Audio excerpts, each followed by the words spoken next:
Okay, everyone, welcome. We are back with the Cars Casually gang from C. We are missing G. He is not here with us today. So, all of you that have given him his nickname, we're sorry. Blame him. We are here with Paolo. We are here with Chris. We are here with Nix. I'm Carl. Today, we're going to be discussing what different things we all look for in a car, because it seems we don't look for the same thing. People think we're this cookie cutter of a group, and we're not. We all have different opinions. People are hugely surprised at the choices I make sometimes. We're all hugely surprised at the choices that Nix makes. And we're all wondering where Paolo's going to fall on this. Chris is basically stable family guy. So today we are going to discuss what it is that draws us to a car, what grabs us individually, what we look for. We are going to start with Nix. Nix, what grabs you about a car? What draws you? What's the first thing you look at? Okay, the first thing I do want to address though is I'm seeing a trend lately that front grills of cars are actually getting bigger and bigger. Like, kind of started out, I think, with the Aston Martin grills, and then all of a sudden. So, do you look for car? Do you look for? Is that what you look for? No, that's the question. Actually, I miss the flute grills, the smaller grills. I think for me, when I look at the car, I want it to look more elegant than aggressive. And that's something that, so for example, like this one. This is I think a previous episode, I mentioned that this is the look I like on a Toyota Hilux. But yeah, that's the one that you said you'd rather have that look than the newer one. Yeah, the newer one, right? It's because even if the car is like an aggressive car, just because of that front grille, it looks sleeker, more tame, not as aggressive, even if the car as an entity is an aggressive one. So I do miss that trend. So what you're saying is the first thing you look for in a car is a grille? That's the first thing that you make your decision based on? No. more of a, I like cars with elegant approaches when it comes to design. Okay, so to you it's a visual thing? Yeah, it's a visual thing. Very visual thing for me. I get Nix on this one because a lot of cars these days, a lot of brands, they think just because by putting a big grille, it makes the car more desirable. But there are some models that look a bit tacky, that they try too much with the big grills. Yeah. I don't want to say what brands or models. I mean, if you're talking about big grills, I think everyone knows. Everyone sees it. Yeah. I mean, I like what elegance. Do you mean, Chris?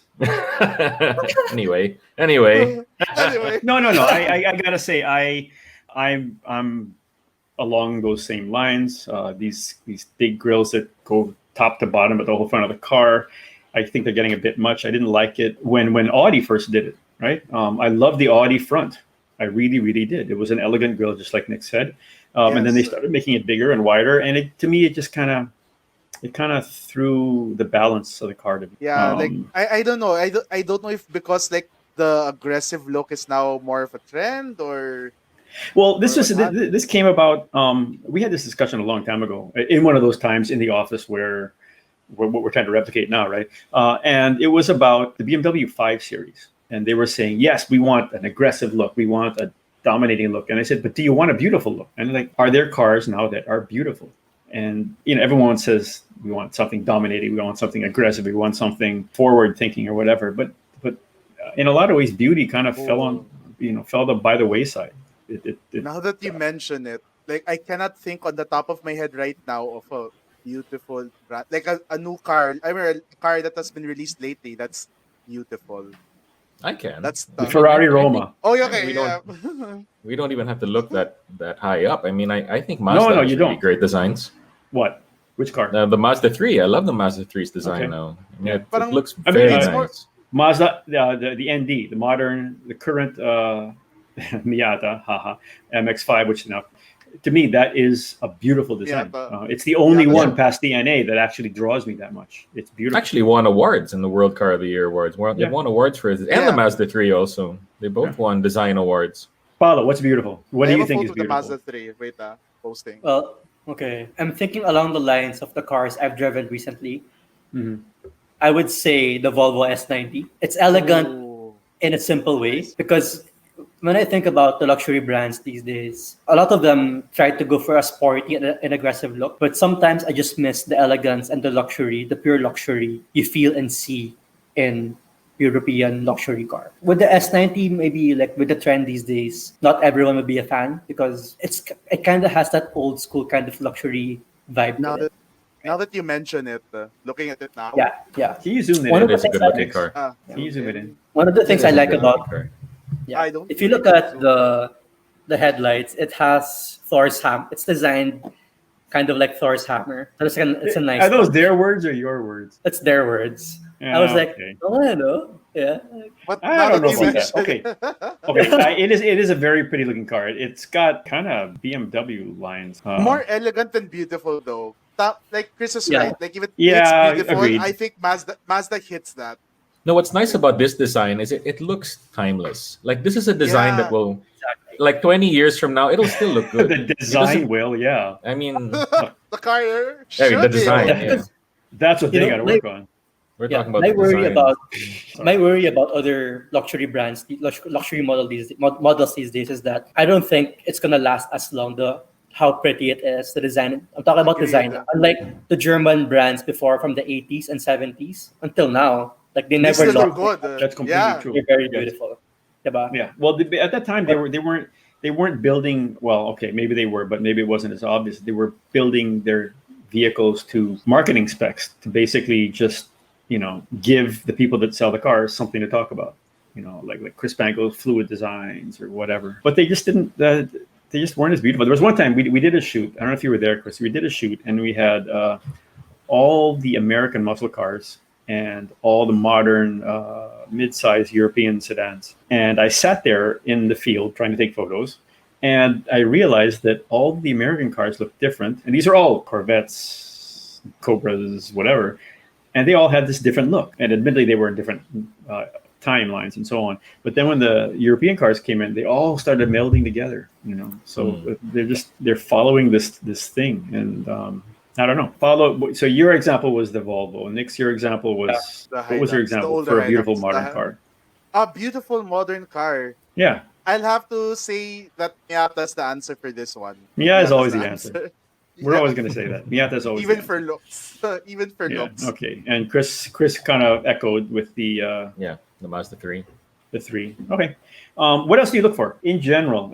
Okay. First off, obviously what will grab us is the looks when we walk in, and we've said this. We've said this in discussions that there were cars that we walked up to or that we were driven up to us, and they got to us in a way that we didn't expect. That happened with the Territory. That happened with the 1 Series. That happened with a lot of the new cars. So people are paying a lot more attention. That is always going to grab us. It's a Miata. What am I going to tell you? Yeah. But okay. If we take apart the visual part of it, what's the next thing that we look for? makes you want a car? The interior. Same. Interior. I am so different from you guys. Seriously. So Okay. So this is my pick. This is actually this is the 2018 Subaru Impreza. Sadly, they don't sell it here anymore.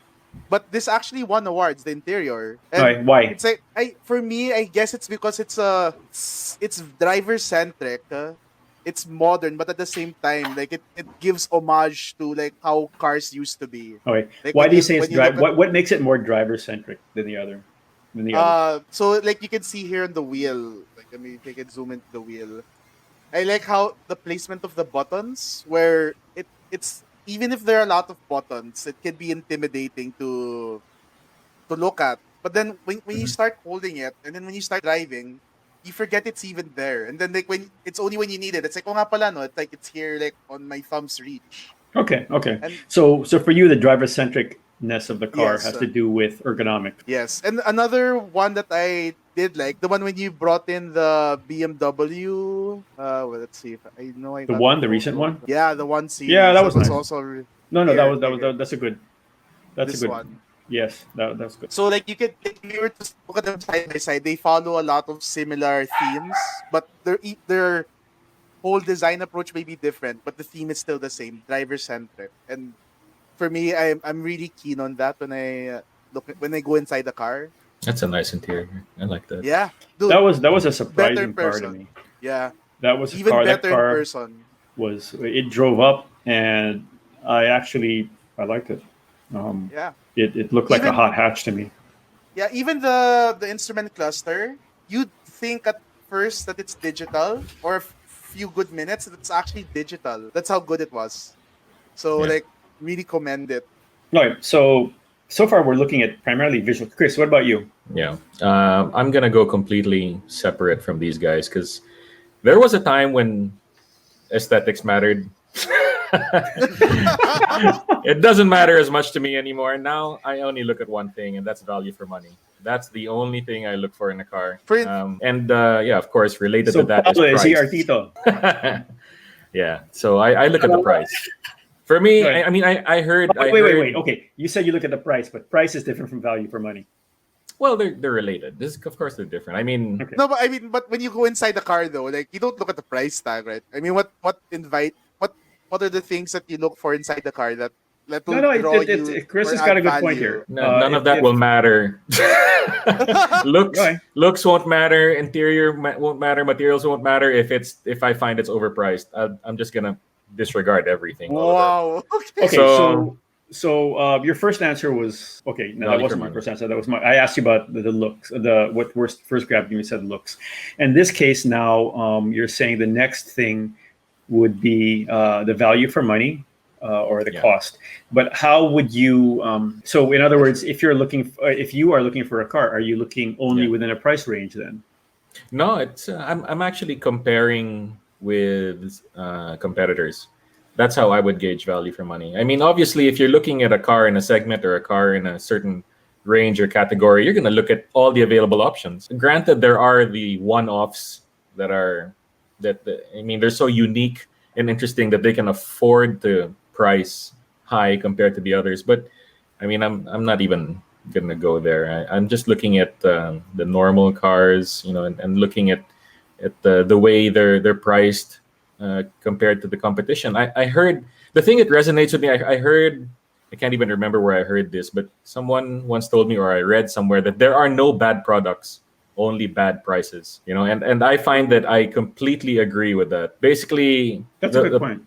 a product is only as good as the price tag that you attach to it. I mean, it could be crappy, but then if it's 10 times cheaper than its competitor, I mean, you get what you pay for. You expect that kind of price because it comes with the corresponding value. So yeah, that's what I look for in a car. I look at how it's priced compared to the competition. Well, that number one, that's exactly what we're talking about with the China cars, and number two, that's exactly what we meant when we talked about the Starexes before, which you did not like at all because you had a bad experience with them. But but it was a legit point because people who were buying that car at that time were saying it's just so cheap that if the thing rusts out, I'm still good. Yeah. I've gotten my money, and we actually had that about this discussion with we said that about one of the recent cars that I'll get my money out of it in 5 years if it dies in 5 years. So a good example for me is something that I brought up before, the Kia Soluto. That's not exactly a stunner.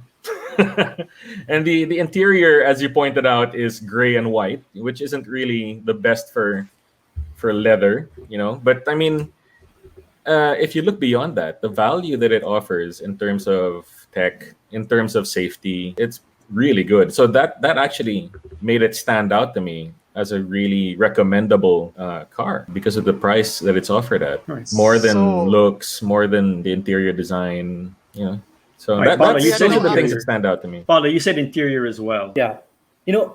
I understand where Chris is coming from because if I'm going to put myself in the shoes of a legit buyer, I'm going to look for a car I want to buy. Of course, I would want something of value. I would want to look at the competitors of the car in that line along my budget. But if we're talking about details in the interior, one thing I would look at the most is technology. I also agree that in terms of like aesthetics of the interior, I don't care as much anymore as maybe how I cared for it before. But I would look at the screen because I would be spending so much time in that car every day.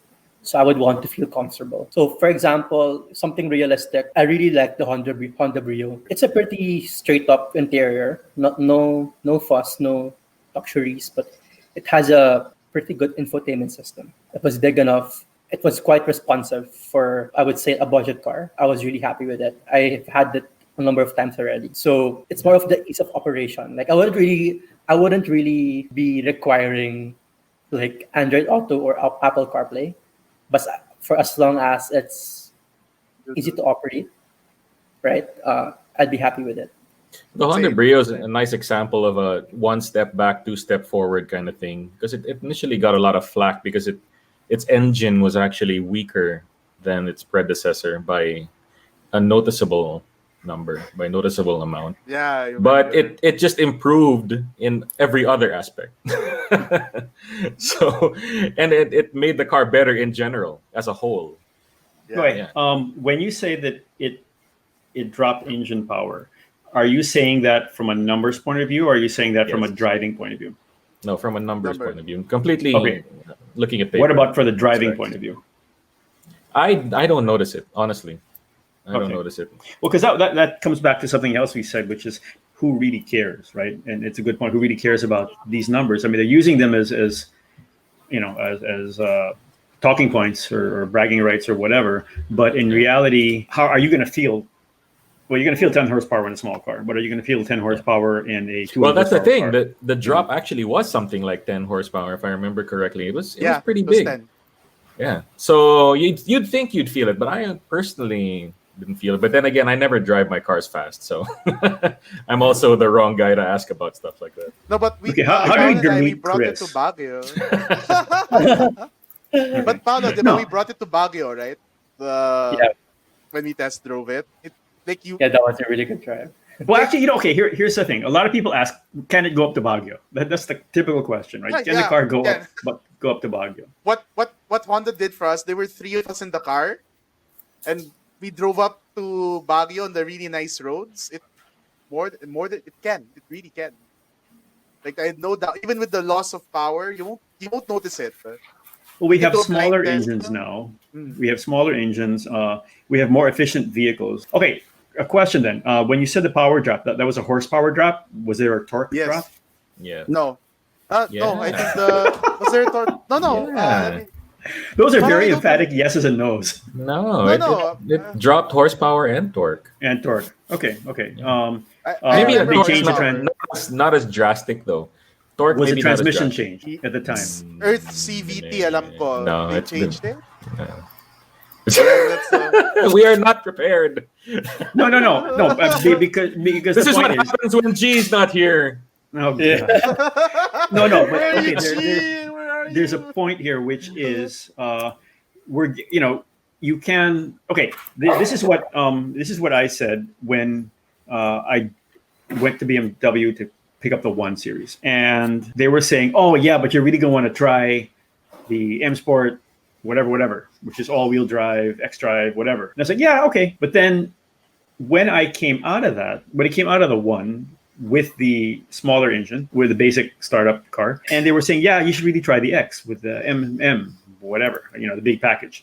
And my answer was, I don't even know if that will make it better for me because I like the balance of this car. I liked it. It was a small car. It drove as well as it should. It overperformed, in my opinion. And adding all-wheel drive and mountains of power is going to make it a different. It's like as an example, and we're going to go back to the Miata here, taking your NA and turbocharging it or supercharging it. You suddenly make it a completely different car. It may well be less fun because now it's just a power car. It's not a handling car. Yeah. Okay, so in this case, and okay, we've driven the City. I don't know if this is coming up before or not, but one of the things I said about the new City was it was about balance. It was about a holistic package, and that's something that I think Honda does very well. They do a very good holistic package of a car. Yeah. And if you ask me, what impresses me about a car, character.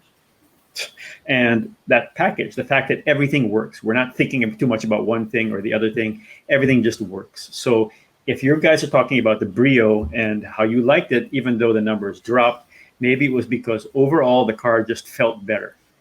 It did. Yeah. Maybe that's it. It improved in every other way. I mean, it dropped horsepower fine, but it improved in every other way. It improved in space, in handling, in ride Looks. comfort, in looks, in interior construction, material, everything. So Okay, so if that's a case, it may well be that Honda was listening to people saying, yeah, and plus the drop in power is arguably a drop in consumption of gasoline or whatever. Although that's Even drop really, in really weight up to the also. person. Yeah, correct. So they may well be listening to what people are talking about. and they're giving them more car, better feeling car. They're willing to take the drop in power. One of the things that when we started C X number of years ago, one of the things Ken Quintal said when he brought us all together was, the negatives are as important as the positives in a car, because you will justify the negatives as to whether or not they will stop you from getting this car. Okay. And I remember, and here as the Subaru example, when they switched from the previous WRX STI to the modern one, the more modern one. And when I got it, I was like, okay, this transmission is way too tough, but I can handle that. The clutch is horrible in traffic, but I can live with that. The ride is terrible, but I can stand it. So, it's like I was giving myself reasons to explain, yeah, I need this car. So I guess that's where Chris's value comes in. I mean, like the Well- one you were talking about a while ago. That applies to a lot of things, not just cars. When you fall in love with something, you will just justify keeping it. Had to come from Chris, Dr. Love. All the okay, justifications you will saw come out. something, right? Yeah. Well, like I said, it applies to a lot more things. Let's be clear. Chris is married. I am married. Paulo is not. Nix is not. And what did you say, Chris? Yeah, that'll justify keeping it around. No, but now I'm curious. Like now we're talking about love. It's like, what car do you love? No, what car do you love? Well, I was going to ask you guys this question. We actually discussed it, right? And we'll do this at another point. But what cars have character? Well, that was the whole thing. This is okay. What do you love? What drives you? You guys have not discussed love. The love of a car. Paulo, do you even feel people love cars nowadays? Oh, that's a very good question. Oh, wait. Oh, you're muted, Paul. You're muted. Those weren't your dogs. Those were my dogs. I don't think they do. Like whenever, are we talking about the car guys or like regular general consumers? Whatever. We think car guys, but in reality, there's been generations of people who have loved their cars, and they weren't car guys. Okay. Yeah, like I know someone who has like a 2009 Toyota Innova. Mm-hmm. He has the chance to upgrade to a newer one, but he chooses to keep the old one because of sentimental value. Mm-hmm. I think when it comes to that, yes, they do love their cars. Although, Again, this applies to many other things. yeah. Like what, Chris? Give us examples. We don't understand what you're saying. It usually starts with infatuation, but then as you get to know the car through the years, you discover more things about it. Things that you don't discover in the first month of ownership, the first year of ownership. Yes. Even about cars, As the years go on, there are things that you learn to appreciate more and more, and then. Can I please release that video, Chris? and then there's stumbling blocks. Can we please introduce the world to the Talking Twins? Oh yeah, please? And you go through events, like you go through floods together, you go through 4-hour traffic jams together, you go through life milestones together, and that solidifies the love between you and the car. So exactly, he's emphasizing car now, right? Car. Paulo, maybe you and I should leave these two alone. But I get Chris. Like people really build a relationship with their cars, even if there's a chance to get something shinier, something newer, they would still choose something sexier. Yeah, like they would still choose. I love the way you're going with this, Chris. We're still talking about cars, right? I really don't think so anymore. Yeah, I think so. Not in the slightest. I think Chris is just bristling. So now that we're here, trying to be as ambiguous as possible. Yeah. Chris, what car? Yeah, going back to cars, Chris. Yeah. We've always been in cars. We haven't ever left. We're always talking. We were talking about cars the whole time. Okay. Anyway, love for cars. That's your story. You'll stick for it. Okay, stick with it. Buy it. Whatever. Okay. No. So, what car would you love? Or do you love? Yeah. I love my 25-year-old Sentra. No, it's fine. That's fine. And the thing is, it's 25 years old. The way it was built at that time, actually almost 30. You could still keep that thing going. That's not like the modern cars, and that's the problem. We have these cars nowadays that we're not going to love.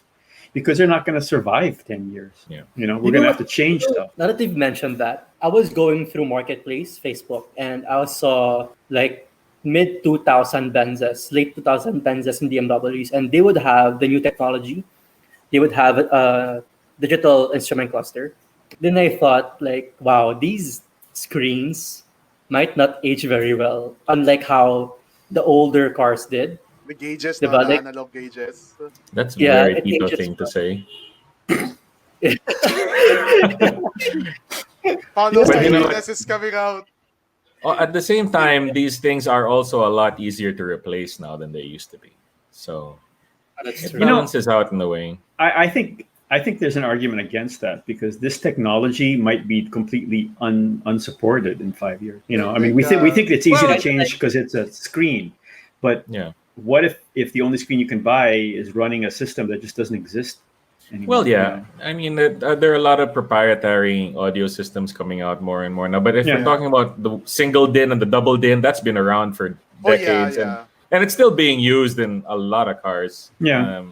A But majority of nowadays, cars, I'd say. though, like car screens have been like proprietary. Like they've Yeah. been like That's definitely a that's trend. danger. Yeah. Definitely a trend. But the double DIN is not going to die out anytime soon. Nope.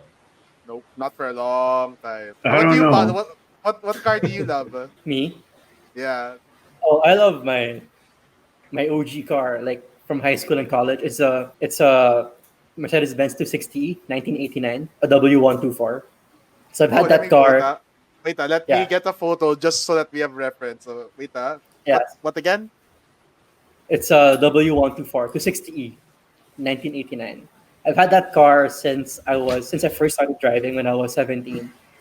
Uh, it was never in the best shape, so that's where I learned a lot of my like survival skills when it comes to cars. When it's overheating, when it loses aircon, like what do I do? Like What class? E diba? class? E-Class, yeah. What 1989. 1989. Yeah.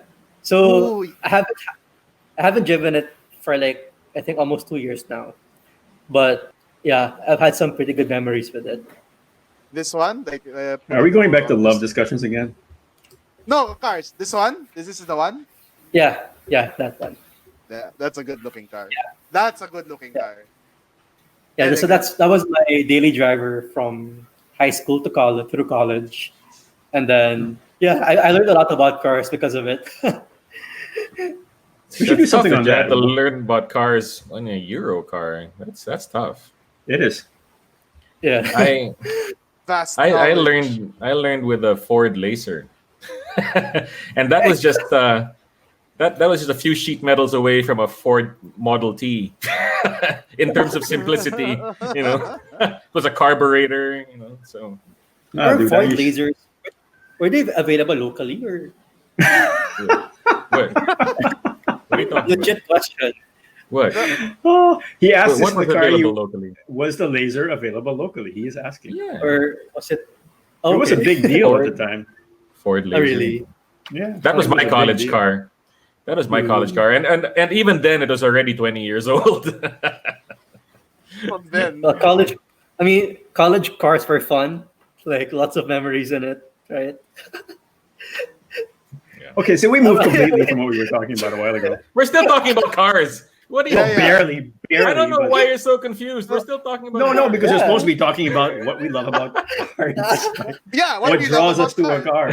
So it's the stories, actually. We It's the moved from stories. talking Yeah. about. So we all still have emotional attachments, basically. Yeah. Do you Of think course. you could develop that emotional attachment to a modern car, Oh, yeah, Yeah, of for course. sure. I think you can. even though it probably would not last you 5 to 10 years or 15 years? They don't even make the car to last that long anymore. When they say it will last a lifetime, their definition of lifetime is much shorter than our definition. I of don't lifetime. know. I could argue against that. I mean, I think if you take care of it well enough, it could last you 15 Well, to okay. 20 years. Here's an example, and this is an example of this is a Mercedes club discussion point. Mercedes wiring was always solid, right? It would last forever. And then all of a sudden, collectors were saying, "Why in the heck do I have to start trying to source wiring? I know this car. These things never failed like that. And their answer was that in today's world, and this is already 10, 15 years ago, they said, we are forced to make these cars more recyclable, which means that when we make the wiring harness or whatever, it has to be biodegradable to a point, or be able to be crunched down very easily to make pellets that can be sorted properly by a machine. So as much as our care may not have anything to do with how these cars last. I mean, we'll love them and we'll care for them and whatever, but they're built to be more segregatable. They're built to be, when you crunch them up, when they go into the big machine and do that, everything should be able to be sorted. So I don't know. I don't honestly know. Well, that's a perfect example of saying that they don't build things how they used to. Yeah. It's a perfect example of that. And as much as we love that, as we love our old cars, the truth is, if you had a choice between, Chris, if you had a choice between putting your daughter when she drives in your beloved old car or in a new car with all the safety features, which one would you do? Yeah, of course, I'd put her in a new car. Yeah.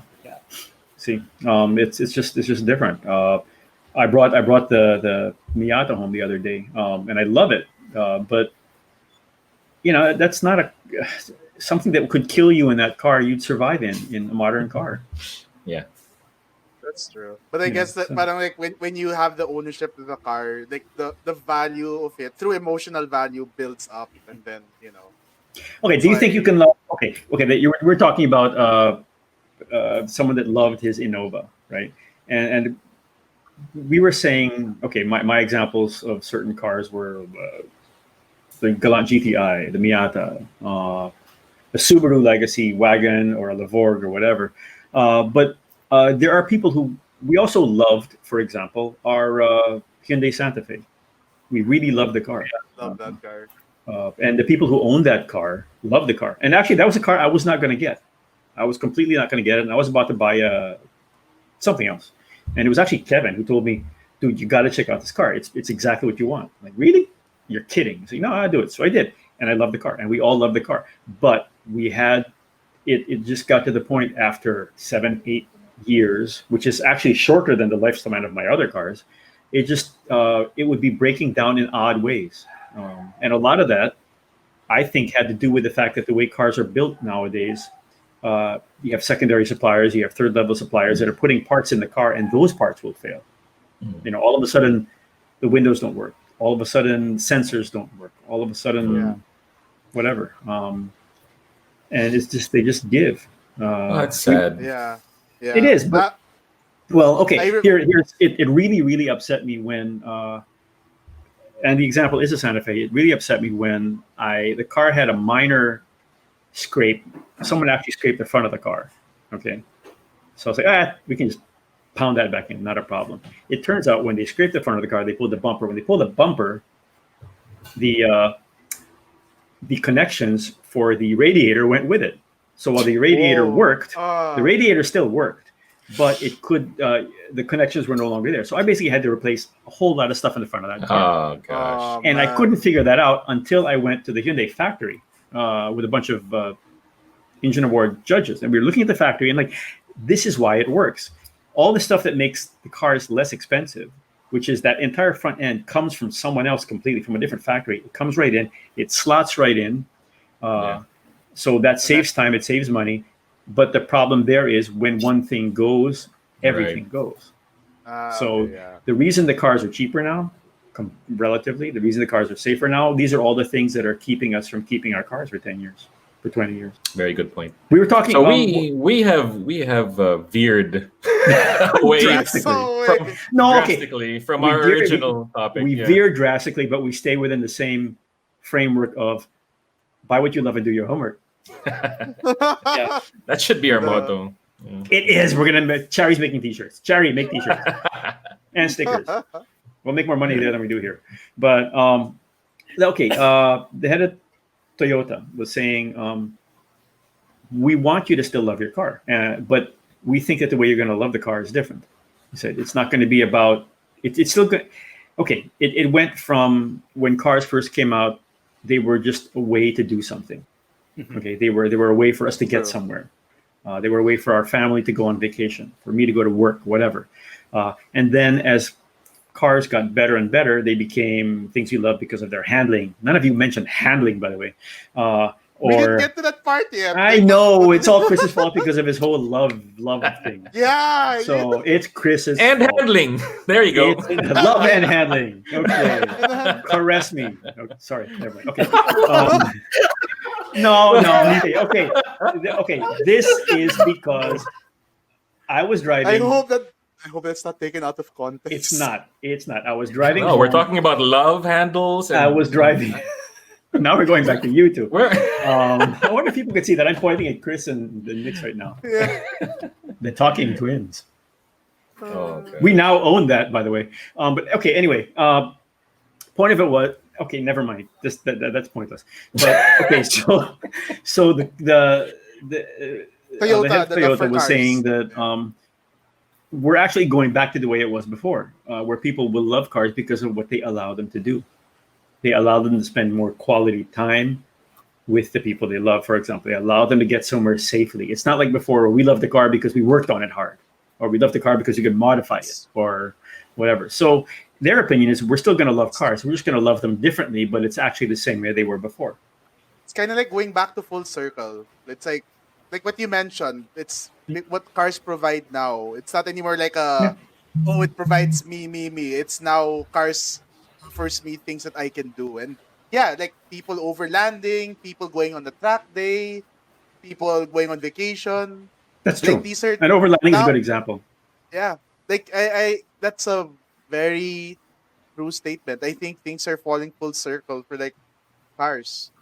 For a Okay. while, cars were all about performance and fastest and trying to make a name for yourself. But now things are going back to that. Like Okay. So anyway, getting back to our what we initially started, my thoughts on what brings me besides past the aesthetics and whatever is handling, is how the whole package works and feels, how I agree with the way they put together a car, and that's what it is for me. It doesn't necessarily have to be the most power, or the funkiest interior, or the best looking vehicle. To me, Okay, it's just a package.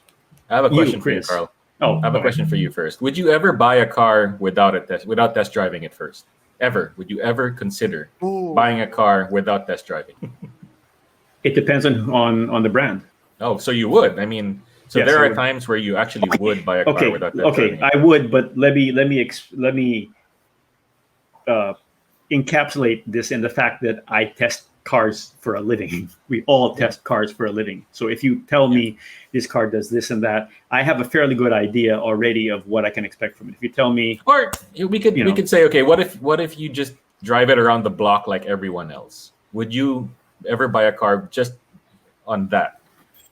Like a normal test drive that everyone else gets to experience. Oh, we go around the dealership. Is that enough for you to make a purchase?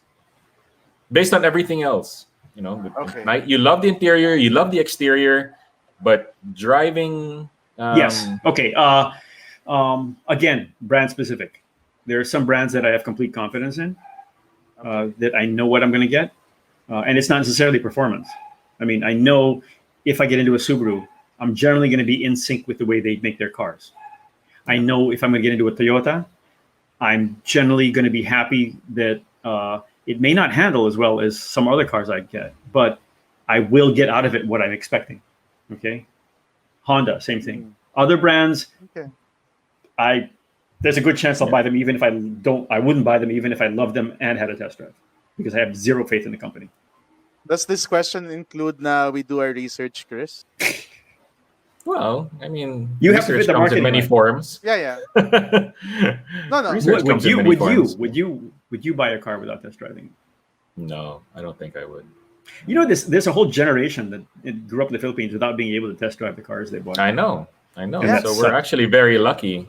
We are. But, At one point I moved completely from a car I was buying my mom to another car brand completely, just on the fact that the first one wouldn't let me test drive and still asked for a couple $100,000 as a deposit. yeah. I So- think a lot Well, of people like do you that. said, certain brands are just so good at being consistent that yes, you may not need to test drive anymore. But those brands are few and far Few and far between. Hard. few and far in between. Few and far between. Yeah. So, So- no, okay. So you, Paulo, you. I don't think I would, because I actually didn't know that there was a time that you weren't able to test drive a car you want to buy. There was. That was a privilege. There was, and we were made to feel that it was a privilege. Trust me. Yeah. It was we were lucky to be sold a car. That's how people acted. That's not the case anymore. Thank heavens. Yeah. Well, mostly it's not. Yeah. Next, would you? I did. I actually did. Like when the Genesis Coupe, I actually bought that without test driving it. Okay, but that wasn't a new car. That's a different thing. Yeah. That's a different thing. A new car. A new car. Yeah. No, we're talking about, let's say, a new car. I mean, because if it's a used car, then there's a whole like, if you tell me Okay, right now that's that there's a 911X available Y at this Z, I could tell you right now, yes. I'm not Let's even go. going to look at it. You know, as an Okay. example, Uh, or I first guess owner Jimny Okay. from 5 years ago or something like that. oh, Yeah. yeah, that'd be good. Okay, but for brand new cars, I would be with Sir Carl on this one.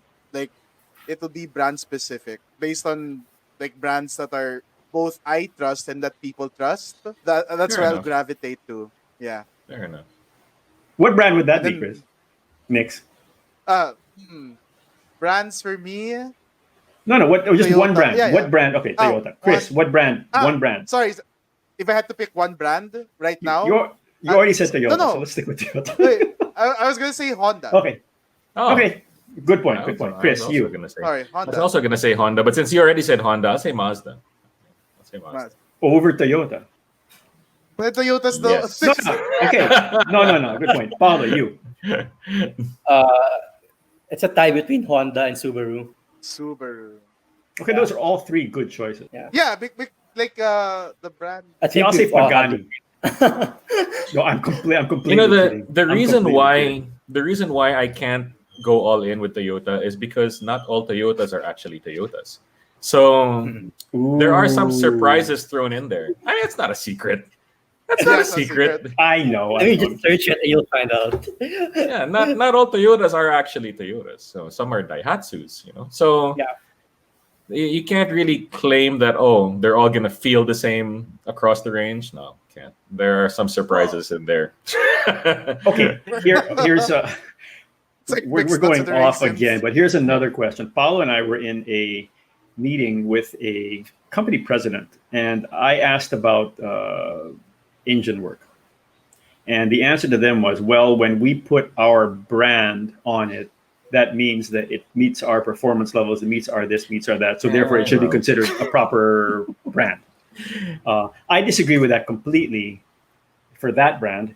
But I can also see that someone like Toyota, when they do that, they'd be a lot more careful. So while I agree with you that it might be sourced elsewhere and it might not feel exactly the same way as your 86 or your Camry or your Corolla, I'm more comfortable with someone like Toyota choosing what to put in their stable. So that's what I would. It's funny how it still boils down to buy what you love and do your research. Yeah. That's a good mix. No? That's a good Yeah. Yeah. Heart and mind. Heart and mind. Okay, so we've gone through this today. We've gone through a discussion, and this has been a long discussion we've been wanting to do for quite a while. We started off talking about what it is that draws us to cars. We digressed into what it is that makes us love cars, what cars we love, what cars we don't love, what cars we would buy or not buy, what brands aren't behaving correctly. So that's just kind of the way it is with us. We never really know what we're going to end up with. In this case, Let us know we what have car to- you love. Yeah, Let us that's know true. what- But Comment. what we do want to know, and this is another, we just want to know what people think. A lot of you guys are actually messaging us directly, and people don't really realize it, but a lot of what we talk about comes out from what you have told us about conversations. And we're getting some real interesting conversations about what you dislike about certain modern brands, which is going to be really, really controversial. So we'll blame Nick's on it. But anyway, So that's been us. We started out somewhere, ended up somewhere else. So what else is new? Big surprise. Just another day in the office. Whichever office. that Never may know be. what you're gonna get. Okay. Yeah. Okay. So anyway, thank you very, very much for joining us for this issue of Cars Casually. I got it right this time with the Cars Casually gang from C. We have got Paolo. We've got Nix. We've got Chris. G has left the building, I guess. But We missed thank you, you G. very, very much. We missed G already. We miss G. He kept us intelligent. He gave us information we did not have. Kept us Actually, informed. It's so Because now we're like, oh, I don't know what engine it had. So, okay. So, anyway, thank you very, very much. Let us know what you want us to argue about next time. Bye, guys. We're out. Thank you. Bye. So much. bye. Thank you.